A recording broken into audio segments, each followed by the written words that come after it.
semuanya, kembali lagi dengan saya Nyonya Manayu Haryani Kusuma. Sebelumnya Om Swastiastu, Assalamualaikum, salam sejahtera untuk kita semua, salam namo buddhaya. Nah, pada kesempatan kali ini saya akan sedikit memaparkan mengenai filsafat pendidikan. Jadi sebelumnya, apa itu filsafat?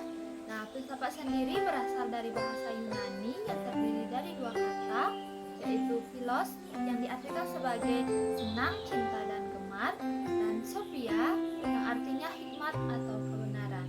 Nah, filsafat ini akan dinyatakan sebagai sebuah sistem pemikiran atau cara berpikir yang terbuka untuk dapat dipertanyakan atau dipersoalkan kembali.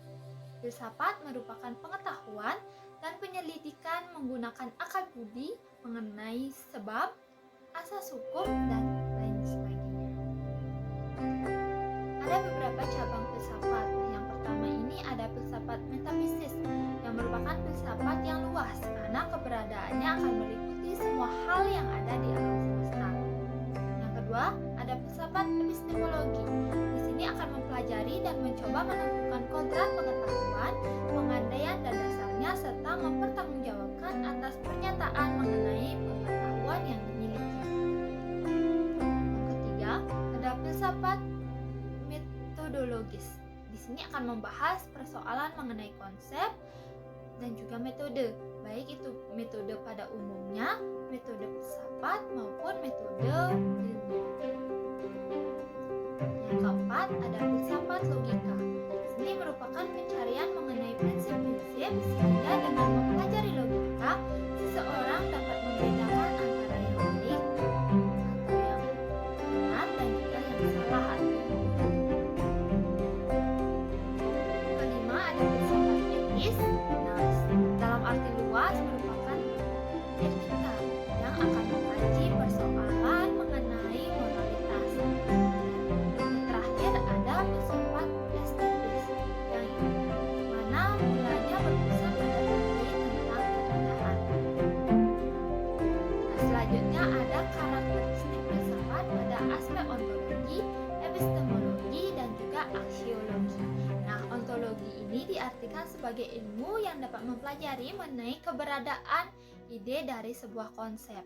Kemudian epistemologi adalah kajian ilmu yang mengkaji mengenai sumber pengetahuan, metode, struktur, dan benar atau tidaknya suatu pengetahuan.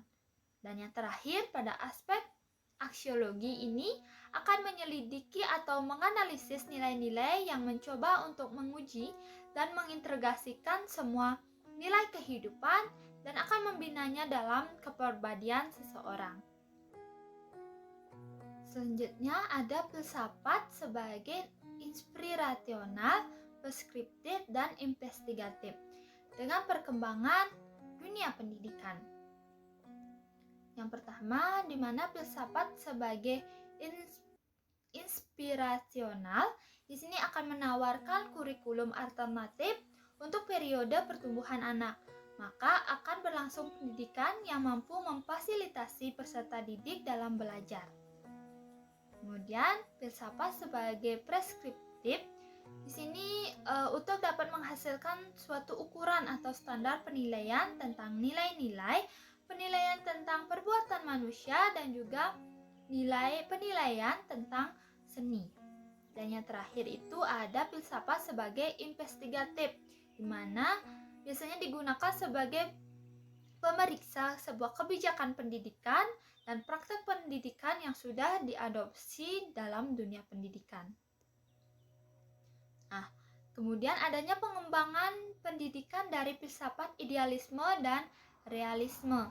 Nah, di sini kita akan lihat dulu bagaimana filsafat idealisme. Nah, filsafat idealisme ini sebagai filsafat yang memiliki pengaruh yang besar dalam implementasi pendidikan, yang mana idealisme ini dalam pendidikan akan menitik beratkan pada tujuan pendidikan sebagai pencapaian manusia yang berkepribadian mulia dan akan memiliki taraf hidup kerohanian yang tinggi dan juga ideal. Kemudian kita lihat dari filsafat realisme, dalam pendidikan ini harus bersifat universal seragam yang dimulai dari pendidikan yang paling rendah dan merupakan sebuah kewajiban. Nah, aliran realisme ini akan menegaskan bahwa objek fisik itu ada dan pengalaman tidak akan mengubah fakta dari benda yang bisa kita rasakan. Kemudian adanya perbedaan antara filsafat timur dengan filsafat barat yang dilihat dari implikasinya pada pendidikan. Kita akan lihat dulu mengenai filsafat timur. Di sini, filsafat timur itu menekankan kepada penyempurnaan diri, yaitu dengan mengembangkan sifat-sifat kejujuran, konsentrasi, tahan uji, tahan banting, serta keuletan di dalam diri untuk dapat menghadapi berbagai masalah. Nah, filsafat timur ini akan menjabarkan bahwa subjek dan objek itu dipandang sebagai satu kesatuan yang harmonis. Filsafat timur menekankan nilai empati, mendengarkan, dan juga toleransi. Kemudian, jika kita lihat mengenai filsafat barat, ini seringkali dipengaruhi oleh materialisme dan mekanisme. Nah, karena ini digunakan untuk dapat membantu kemajuan ilmu, pengetahuan, dan teknologi, di mana mereka beranggapan akan memungkinkan bahwa menempati seluruh planet selama berabad-abad dengan waktu yang cukup lama.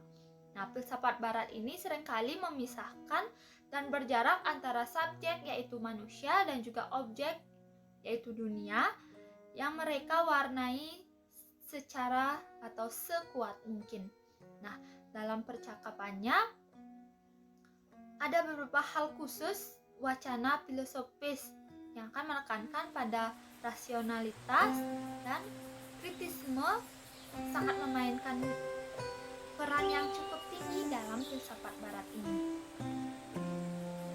Kemudian ada pragmatisme pendidikan, yang mana pragmatisme ini terdiri atas dua kata, yaitu pragma yang diartikan sebagai perbuatan atau tindakan, kemudian isme yang diartikan sebagai aliran, ajaran, ataupun paham. Nah, pragmatisme ini biasanya menekankan bahwa pemikiran itu akan menuruti tindakan atau perbuatan, di mana filsafat pragmatisme ini mengajarkan bahwa yang benar adalah segala sesuatu yang dapat membuktikan dirinya sebagai benar dengan melihat kepada akibat atau hasil yang bermanfaat secara praktis. Nah, pengalaman sebagai basis pendidikan akan dinyatakan sebagai keseluruhan kegiatan dan hasil yang telah diperoleh. Nah, adapun pencetus filsafat pragmatisme ini terdiri ada 3 tokoh. Yang pertama ada Charles Sanders Peirce, kemudian John Dewey, dan yang terakhir ada William James. Nah, dari ketiganya ini memiliki pendapat atau pandangan yang berbeda. Nah, dari Charles itu mengungkapkan bahwa pragmatisme ini ialah suatu teknik untuk membantu manusia dalam memecahkan masalah. Kemudian dari John Dewey ini menyatakan bahwa filsafat pragmatisme ini bertujuan untuk memperbaiki kehidupan manusia serta lingkungannya atau mengatur kehidupan